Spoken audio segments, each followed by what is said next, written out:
Like, so, anyways. But you survived, and everyone is safe and happy, right? That's right. We had a great time. That's that's important. Okay, good. By the way, I accidentally clicked the button already, so we are totally live. We noticed. Are you And sure that was just accidentally? no, it was not accidental. Actually, it's a professionally, it's in a sneaky way professionally executed move. You know, so don't worry. So, yeah, we are back online and live streaming. So let's discuss the topic. I really intrigued with the topic. Yeah, because it's important, you know, that kind of breaking rules stay, you know, like inside of the safe domain of the rules, and then where to break, when kind of to stay, what is the value of that, and what is the value of this, how to evaluate it. Do we really need to evaluate it every time, or you know, we could just fall asleep and just follow the common like rules. So who wants to start? I just want to have everybody's opinion, probably, first of all. Maybe Arena. Exactly. That's I thought about the Why I same. was so sure that the finger was pointed right here. You see our fingers, yeah? I mean, my Yes. finger is not on the screen, but I am pointing at you. So So, well, interrupting the rules of engagement. This is very interesting. And was the first time that I never thought of this topic during the entire week. So, whatever is going on here is completely, improv. So, um, I think that this was more or less the entire history of my life. I never fit with any rule. I never felt that I was belonging to any group of any type of uh, style of rules, or even I did follow some of them. And I learned through my, you know, training. When you gain awareness, you understand that many times what is seems to be so natural instead is not so natural. I give you an example. In my land is very important the way how the youth interface the elders, for example, and there are specific rules. And if you just go slightly in another direction, this causes you a lot of troubles. and uh, and I always was so spontaneously driven from this rule. And I never thought possible to have a conversation with a person older than me in a way that he is peer of me. And when I went to the university, where in that town, that city, and it was in the north of Italy, not in another nation, the rules were completely different. Because elder asked me to say you, like in English, don't make the difference, but we use another pronouns to pronoun to speak with elders in my land. So I found really difficult to say you and have a peer-to-peer conversation with the person that has 20 or more years more than me.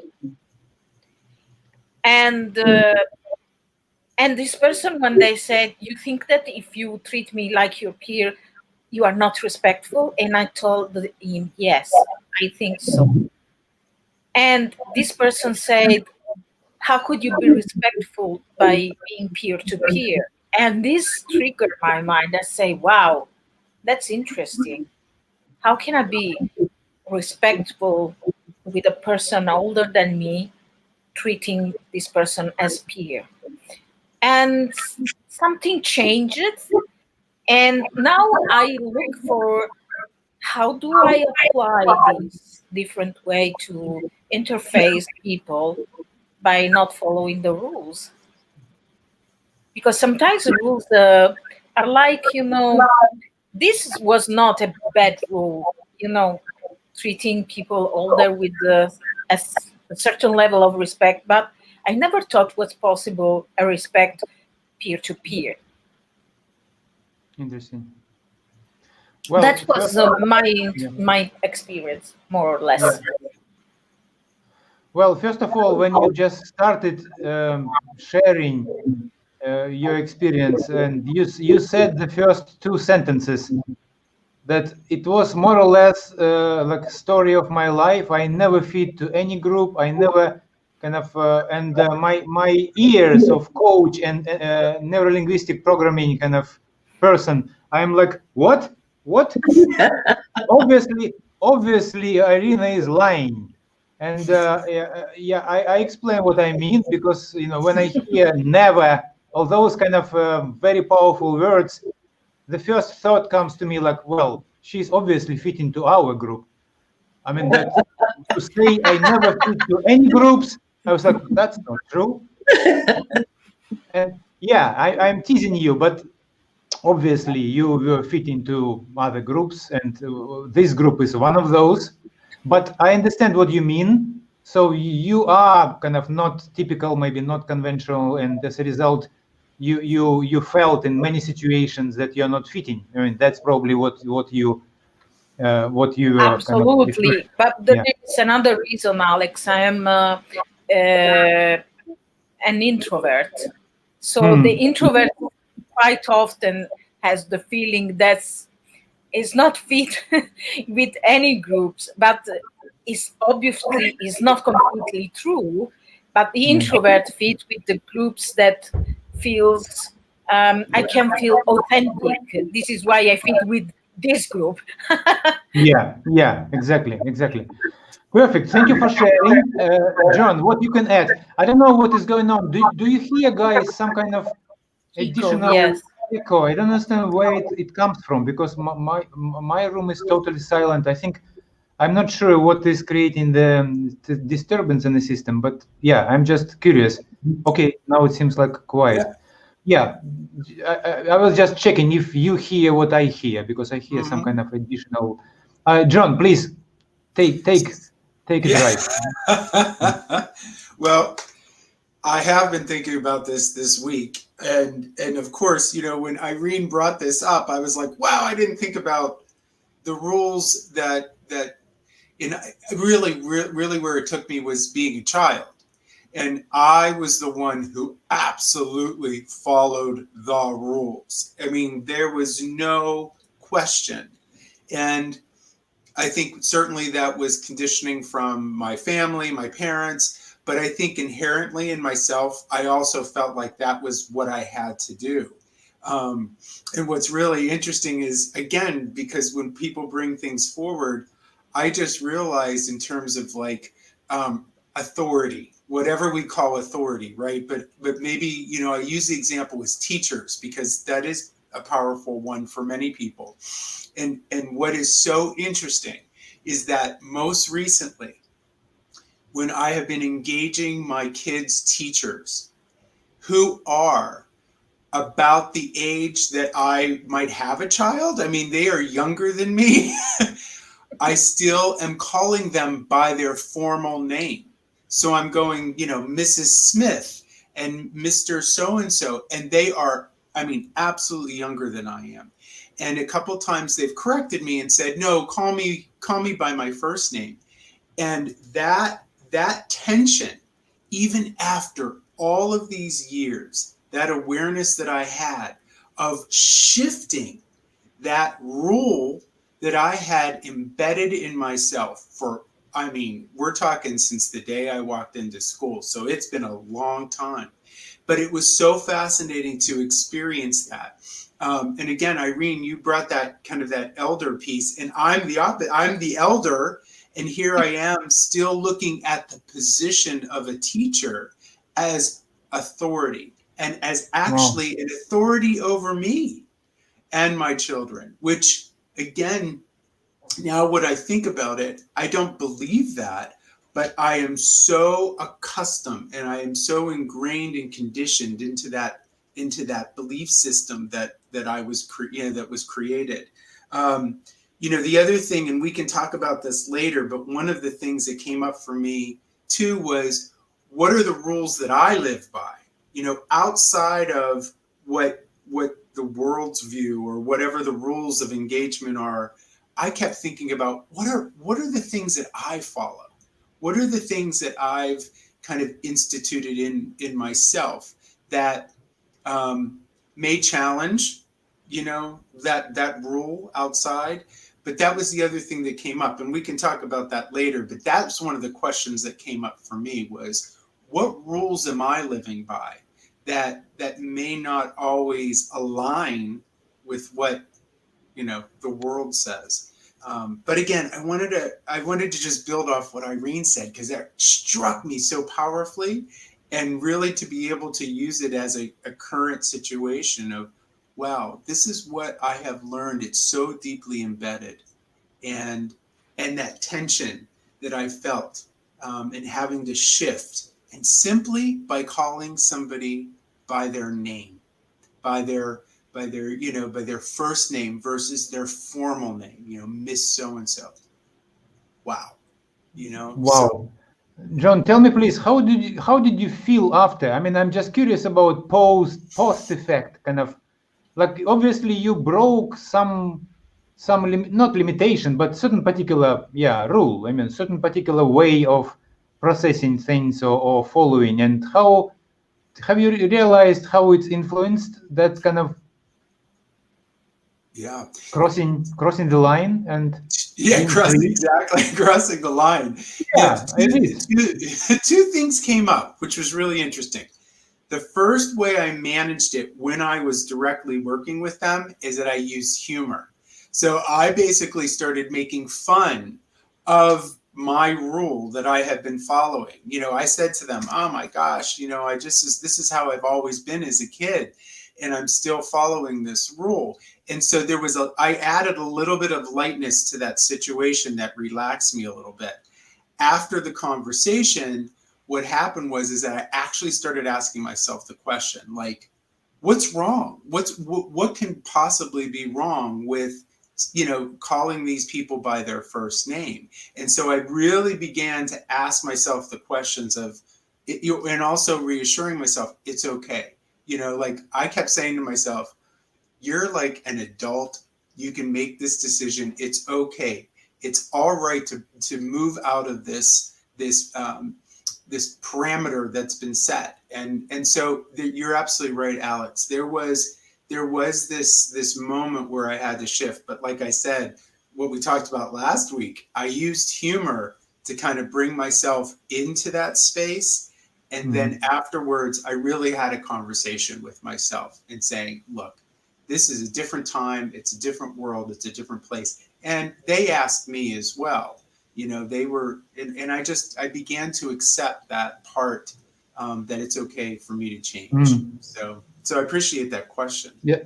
Thank you, John, for sharing. I'm just curious about, it's actually your story bringing another question, like when is the time to follow and when is the time to break, and what is the good thing about breaking or bad? I mean, those are things in my mind right now. I'm curious what Alice is thinking.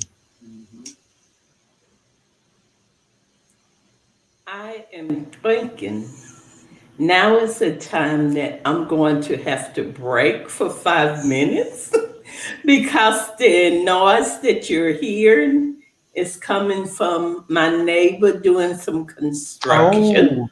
So I'm going to shift my office from here to another room. So in 5 minutes, I can let me come back. Yeah, but to be honest, right now there is no. Maybe as soon as Oh, really? I think it's quiet somehow. I think it's totally fine. But if it will appear again, of course, we will kick you. Now we will definitely. Well, if I disappear, that's I'm joking. why. We will ask you to maybe to move if you can. Just leave. Yeah, but right now it's totally fine. I don't hear, guys. Okay, we're good. Well, when Irene said that, it just brought up all kind of memories. I'm not sure if John was raised in the East, but in the South, you never say to an older person yes or no. You say yes, ma'am, and you say no, ma'am.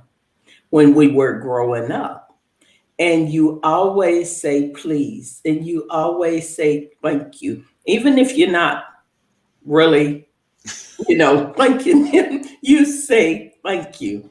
And that's just the way I was raised. So then I move away and I have kids.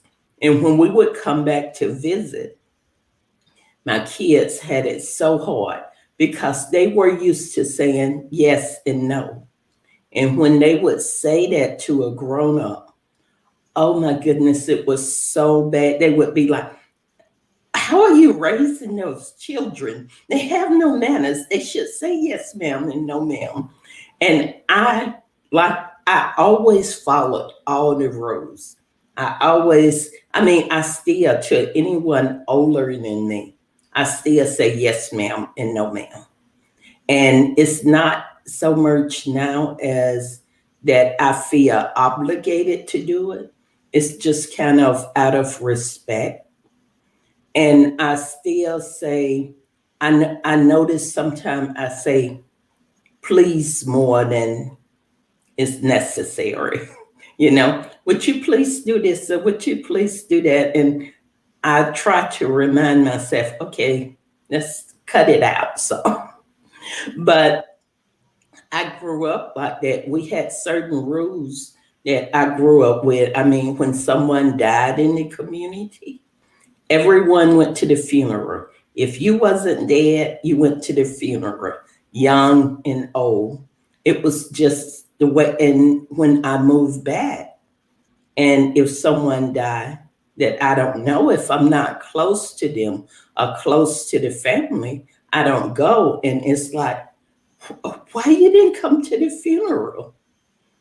So those rules, I realized too, by me following them so closely, when I grew up and became an adult, it really did affect my life, some good and some bad, because there were some time that line that say you can't cross this rule, I probably would have achieved more or went more after the things that I wanted, but I was being polite and following the rules of engagement.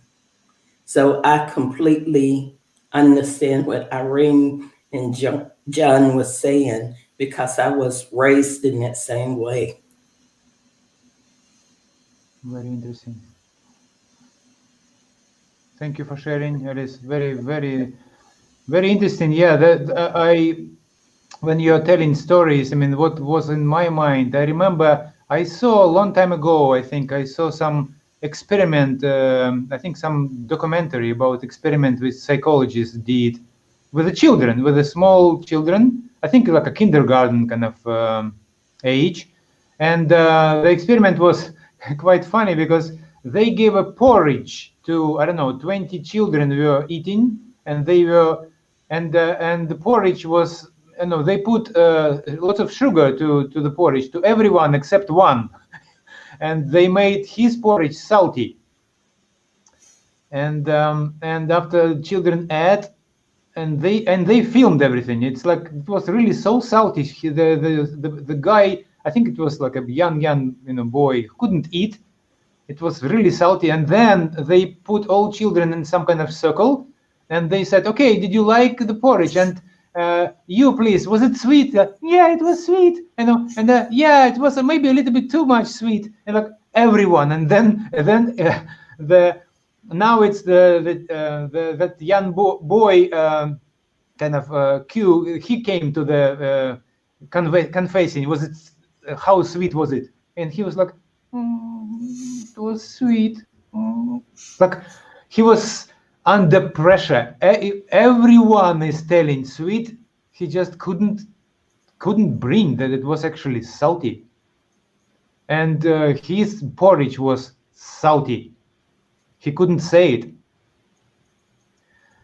That's it's fascinating how society and how it's kind of almost like invisible wall, and it's imagine another experiment which also in my mind, I think it's one of the famous ones, when you the flea which you put a lid on a, there are fleas in a glass of, like a glass of can glass, and when you put a lid over it, the flea hitting that lid, and after a while, it's amazing experiment that after a while, after maybe, I don't know, several hours, you could open that lid, and flea are jumping up, but they never cross that line anymore. I mean, they know, it's like you don't need that lid anymore. After they hit that roof, 100 times, they just don't jump higher. That's it. It's almost like invisible lead is over that can. And those fleas are just conditioned. They can jump higher, but they just don't. I mean, I don't know if it makes sense, but those are images. Yeah. When I hear your stories, those are images which kind of, and memories which comes to my mind. I don't know if anyone wants to, pick up Yeah. from here. I agree with that, because when I look at my life and I look at the things that I am doing now, I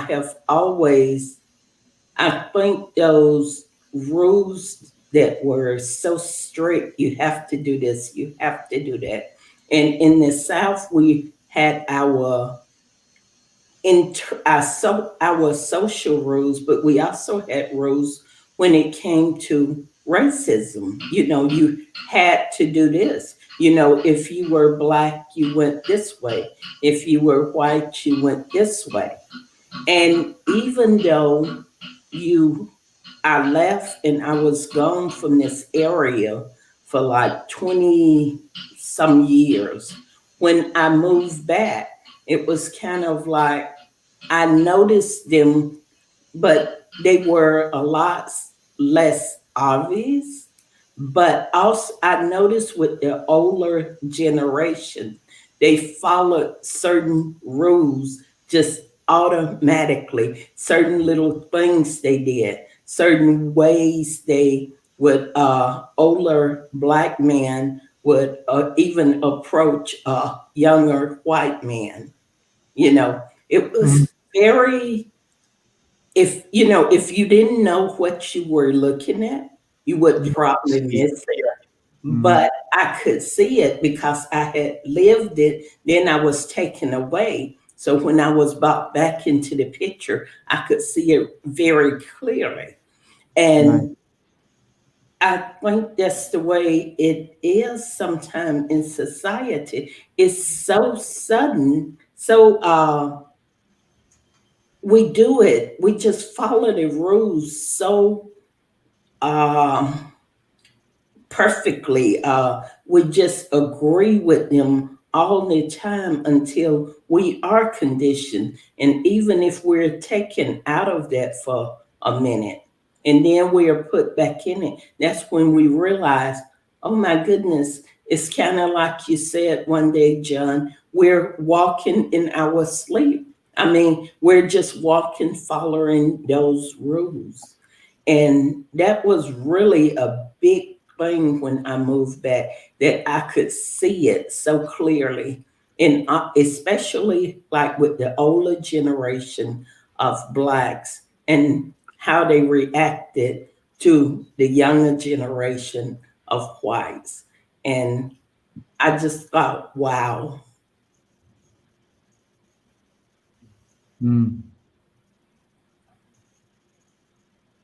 So what would be kind of ideal, again, probably we are not going to come with any recipe or strategy, but I'm just curious, what would be ideal? Because as you know, we could put lots of different frames on the situation. I could say we are slaves of, we are in the prison, and like a matrix thing. You are in a prison which you cannot smell, touch, or taste, but you are in it. I mean, but at the same time, I know that without certain rules, the society cannot function. Imagine if everyone does whatever he wants. But I'm just curious: where is that balance where we are where we are following certain rules, but we are capable to question them on a regular basis? Because the danger is that when we stop questioning at all, we just don't even know that we are conditioned. Then I would say that's a slavery. I mean, that's a lack of freedom, obviously. You follow certain things, you are not even aware you follow it. I mean, that's pity. But like, where that balance, who could try to formulate it, or if you have any ideas, please bring it on the table. I'm curious. I think it's that awareness, because I wasn't aware of it till I was taken out of that picture. And once I was put back, it was so obvious. So if somehow we could become aware of it with, while we are in that moment, how we could do that, but if you can become aware of it in that moment, then you will question it. With me, I was kind of like Irene said, I never really fit in, even as a child.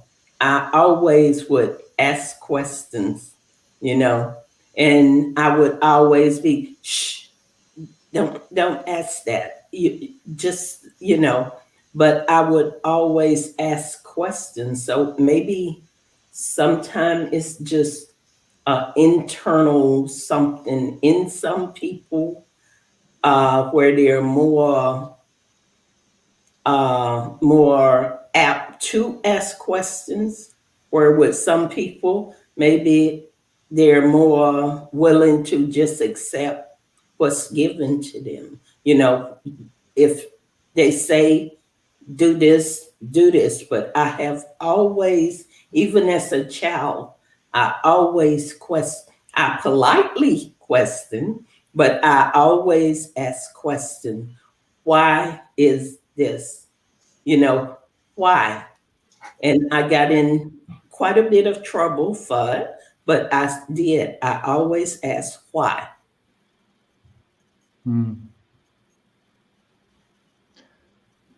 Yeah, I Thank remember. you, Alice. I already brought several times kind of to in our conversation the topic of Carlos Castaneda books, and somehow again something I remember one of the practices, again it's like a breaking your habits, like for example do things which are unusual, or like for example one of the practice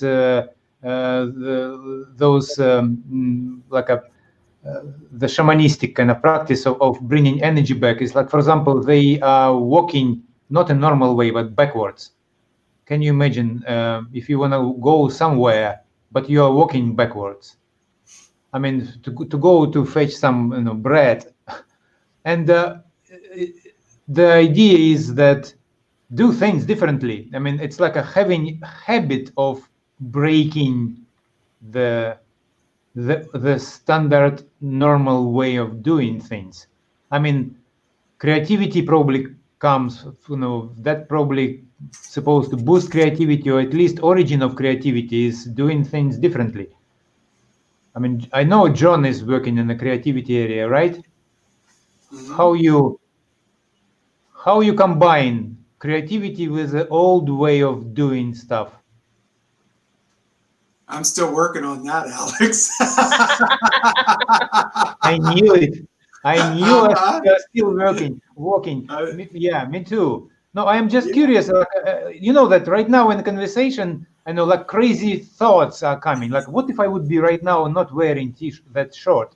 What I would just be not naked, but like, okay, without short. How would it? It's like my mind is getting going crazy. I mean, probably lots of people would be offended, right? I mean, like, what is he doing? I mean, like, what? And at the same time, is it any harm to anyone? For example, right now it's plus 32. I'm sweating. I mean, it would be nice to have that thing off. But I mean, rules, right? I'm just kind of curious, where that line.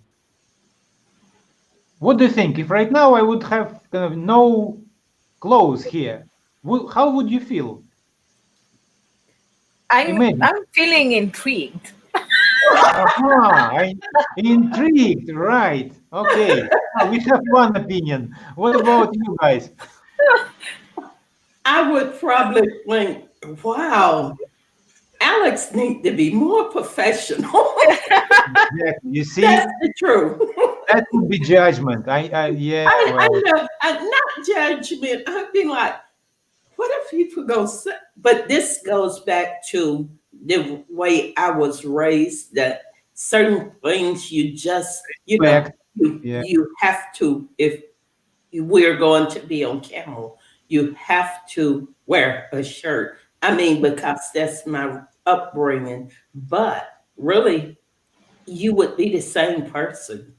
It would make no difference. But I've switched back to that upbringing, and I think maybe rules of engagement do. They are considered maybe judgment. They make us be judgmental. yeah, exactly. So, And for example, if you would aim for creativity, I suppose to be free, kind of up to some degree, do whatever, I feel like. For example, that's why I'm okay, kind of not to take it off. I'm fine, but I'm just trying to test where that line is and how it's affecting us, because I also would kind of be a little bit. But at the same time, what about those innovators? People who are breaking rules so dramatically, and they're so ahead, and they're capable to do things which you could not even imagine. And where that come from? If you cannot even take your shirt off, huh? well, this setting here, while we're sitting here, we all have shirts on, but nobody know who have bottoms. So it's really, we would never have had a meeting before. What you would know, we had bottoms and we had tops, but now we know nobody know. So Yeah. I guess that's where, if we wanted to break a rule here, we just would have to break it from the waist down. Yeah, I mean, again, it's that example is, I just brought it up, but what I'm trying to say is that there Yeah. are thousands of things during a day when we are not even aware that there are rules. We follow them, and we just think that's how it is. Yeah. And when suddenly someone is not doing what we immediately comes with a probably harsh judgment, like Yeah. what's wrong with him? Yeah. It's interesting because as I'm thinking about this, I think for me, the judgment comes in from the old belief system. But when you said that to me, Alex, the word curious came up, because I'd be like, wow, and then in some ways, the curiosity, when I see people who break out of, and I'm not talking about breaking the rules necessarily, but where they are being independent, and I'm actually energized kind of. I go, wow, where did you get that bravery or that courage to break out of that mold? I mean, certainly I think there's that idea that you don't want to harm somebody or yourself, or you don't want to, but really when it comes down to it, who is it hurting? If you showed up without a shirt, really, in the big picture, if you were comfortable enough to do that, really, what harm? I guess that's really part of the, like, what harm would that actually cause? None, really. It's You interesting know? on the beach, on the praia, kind of. No one is questioning that. It's fine. Right. No, I mean, The I rules understand are it's okay. contextual, but it's not like something completely outrageous. I mean, No. But what really came up for me Mhm. as everyone was talking is what is that also that underlying, that underpinning piece? And to me, it is acceptance Mhm. because as us being human beings, we want to, whether we believe it or not, I think it's ingrained in us to be accepted, to be part of that tribe, right? Yeah, To be part of. And I think it's those people, and this is where I started seeing it, is that those people who may have moved out of that may be at a place where that acceptance is not important to them, that their experience and that their individuality, as long as again maybe they're not harming or hurting anyone, that is the power of this. But how much is that acceptance driven really underneath so much of these rules? I mean, keep you in yeah, line, but also, how much is our willingness or want or desire to be accepted, to yeah. be part of that group or that tribe, To be liked and to accepted. be Yeah, liked and belong. accepted. Yeah. And I do feel like those people who break out of that mold have come to a place where they're not worried about the judgment or what other people think, and not worried about being accepted, because maybe the big picture is they've accepted themselves. They've accepted what they believe. And again, maybe that's where I say, maybe they've created their own rules of engagement, but they've broken out of that and not have that fear of being rejected, of Mm. not being part of that group. I don't know. Yeah. I think too also sometimes when we see people that break away and really live their own lives to their own rules, not talking about things that would harm anyone. The people that they left behind, the reason they are so judgmental towards them is because they don't have the courage to do it themselves. Mm. I mean, they would love to do that, but it's very hard to break away from a set of rules that, like you were saying with the fleet, it's Yeah, very hard to break away from that when you've been conditioned over and over. It's brainwashing in a yeah, way, yeah. and I mean, I can tell when I keep looking at Irene, and I can see a glow from her that she has something really, really that she wants to share with us. It's a glow on her. Please.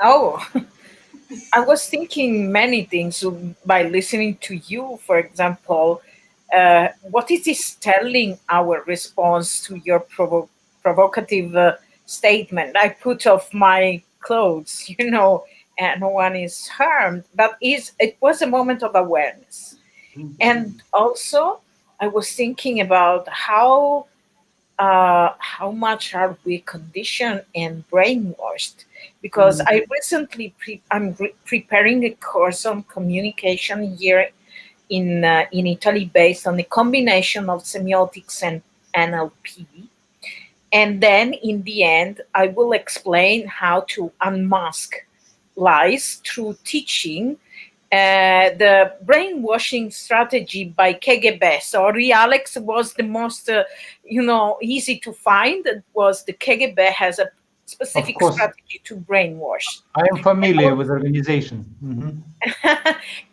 Alex, there was also the Cold War between Soviet Union and US, so they both developed really strong strategies to condition people. So they are the easiest to find when you go to look for, even you want to study the dark psychology and how people are persuaded, and then I will end up with the same intelligence services strategies to classify the information, because this is very important. It's a scientific methodology. And I said, well, the end of my course should be, in fireworks of how understand a methodology to uncover and unmask false information.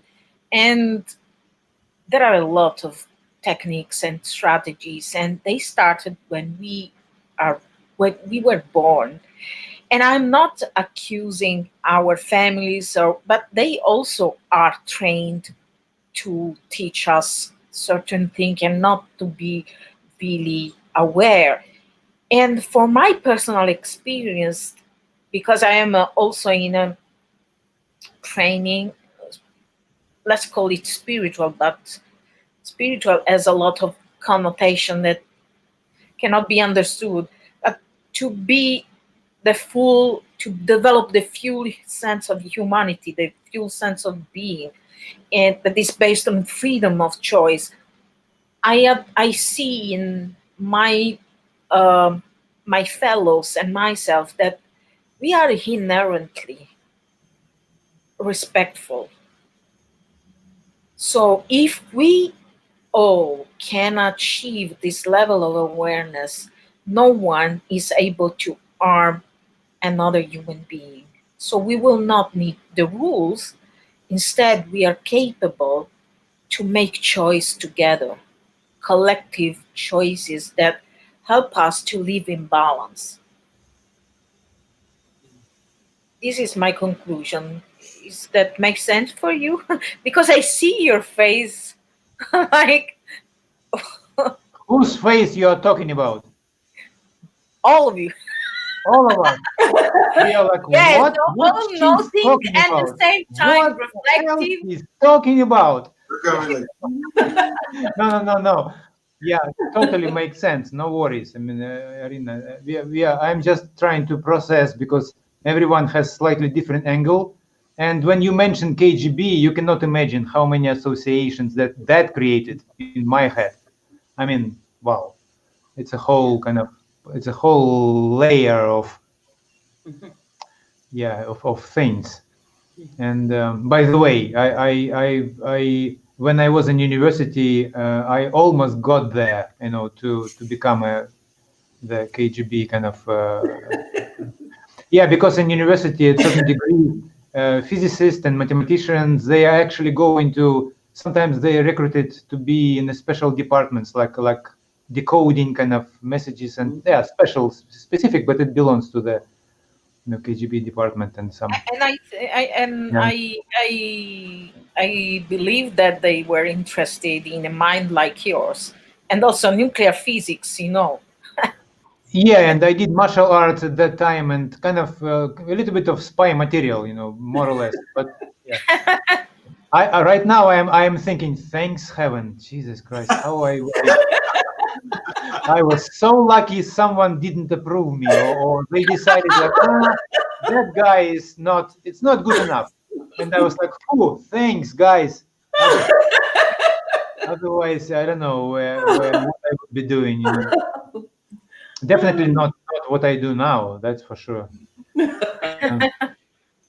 So yeah, it's interesting topic. It's as I told you guys, probably we don't have a recipe, but at least we are trying to shake, the whole thing and see kind of where that line and like awareness. That's one of the points which Alice already brought, and at the same time, awareness. It's almost like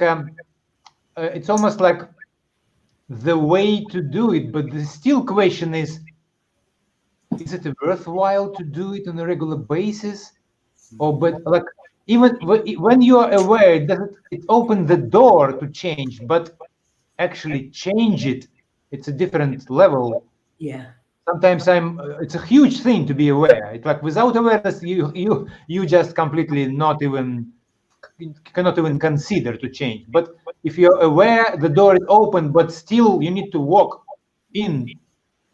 And the question is when, and is it a good thing? Still in my mind, kind of not clear.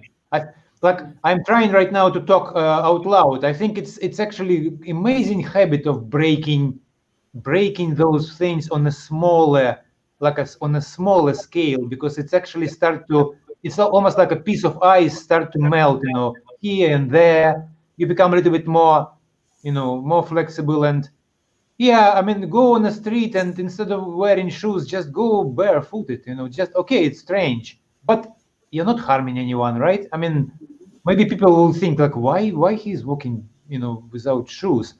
I mean, is he homeless or what? I mean, but if for example, I'm just kind of, again, hallucinating, that if we would have some kind of tiny small habit of breaking the rules which we follow without awareness, what would be the consequence of that? What do you think? I think it would be good consequences. I'm trying every day now to be more mindful when I do some of the things that really to break the rules. I try to be mindful to break some rules, to do things differently.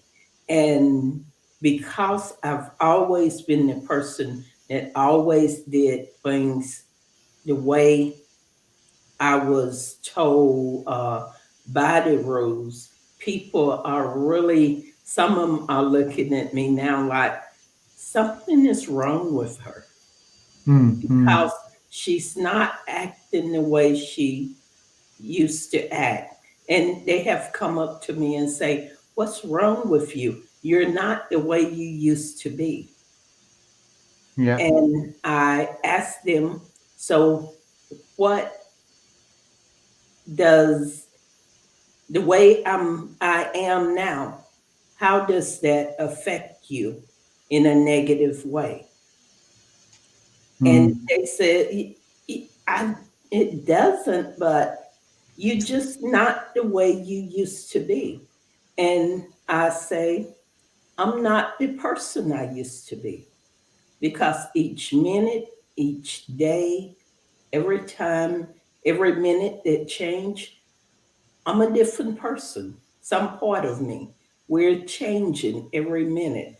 And I'm really trying to be mindful and to change my life and live my life where I'm not walking in my sleep, where I'm not just going because someone said, you have to say, yes, ma'am, no, ma'am, to just don't do it just because.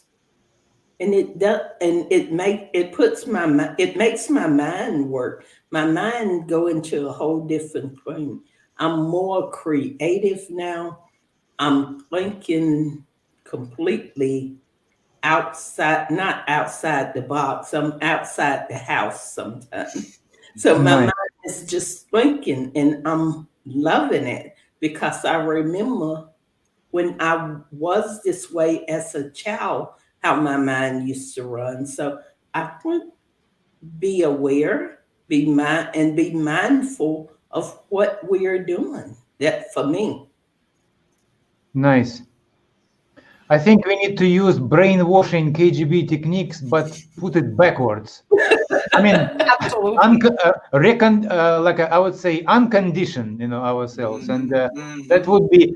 I think it's what when Alice, right now you are describing the whole, the your point of view, and I'm thinking, well, there are things which we can do easily, because, for example, our own habits, when it's not involving other people and common rules like society rules, I don't know, that would be the first probably step, kind of relatively easy. When you walk a certain way, in the inside of your house, you eat in certain way, you hold your, I don't know, spoon in certain way, but like when you change it, no one cares. But it's the first step of bringing awareness and kind of breaking your own rules, or the way at least you do things. And probably the next stage would be a little bit more difficult, is test the habits and rules where it's involved other people. I mean, when I'm not in the call, I just take the t-shirt off, and because it's too hot. I mean, I'm not questioning it, but like I can do that, no worries. But here, for example, when it's a rule, I mean, yeah, I don't.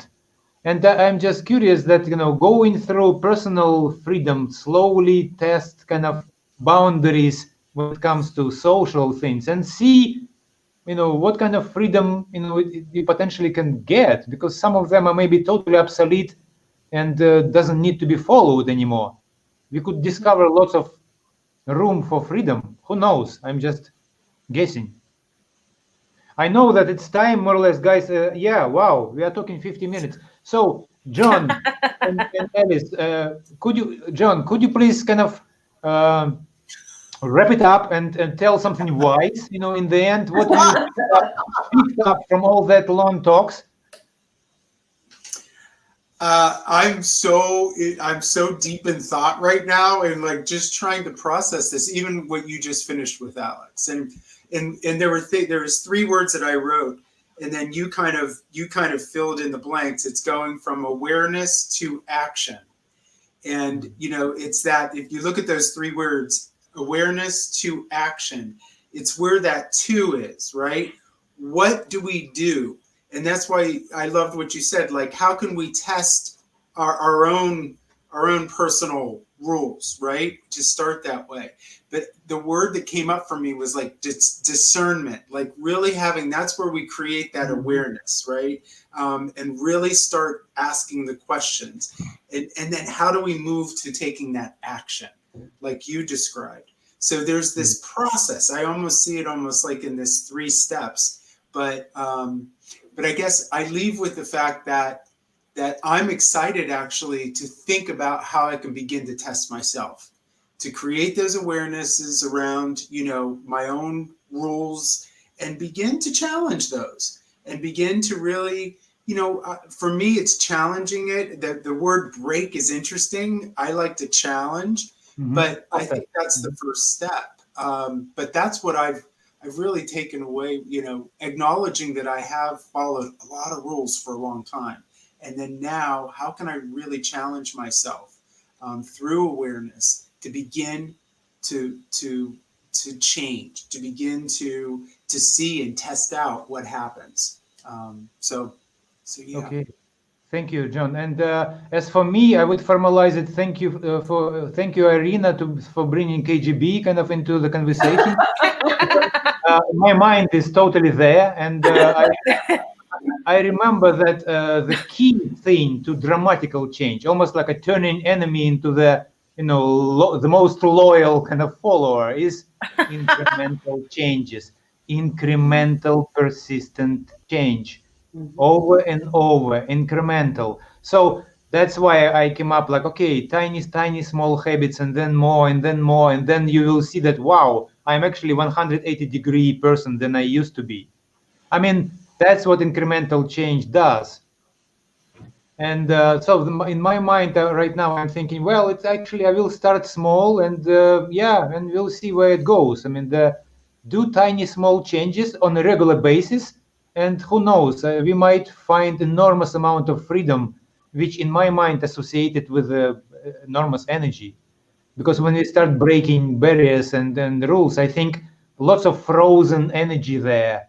So in my mind, it's almost like we are going to melt the ice, and all that stuff start to flow. It will flow through creativity. It will through, who knows? But I'm curious to see. So that's my take away from conversation. And so Alice and Irina, please. Irene. I was thinking the same way of John, like how to put all this awareness in action and testing, continuously testing. Sometimes I break the rule in the way that people are shocked, and this is amusing for me, and I do on purpose because I love this is my hilarious way of breaking rule. But at the same way, despite the shock, there is a lot of fun behind. So I think that it's a very creative process. And it could be beneficial not only for us, but for people around us too. Okay. Thank you, Irina and Alice. Your final. Just that I agree with what everyone said, and I think if we do break the rules, if you want to call it, if we challenge the rules, that we will not only grow ourselves, but we might encourage someone else to do the same. And it create a chain reaction where that even a bigger change is made. So we should always challenge the rules if we don't agree with them. Yeah. Viva anarchy. Yeah. I'm joking, but yeah, I just remembered the movement which, that our kind of Lenin and all those guys were kind of fighting eventually with, the anarchists, the people who are trying to kind of break authority and break the rules. And well, in a good way. I think it's actually interesting thing to revisit, on a regular basis. Guys, thank you very much. It was pleasure as always. And yeah, we will come up with next topic. And thank you very much. Thanks a lot for joining. See you next week. Bye, Okay, guys. bye. Thank Bye. you.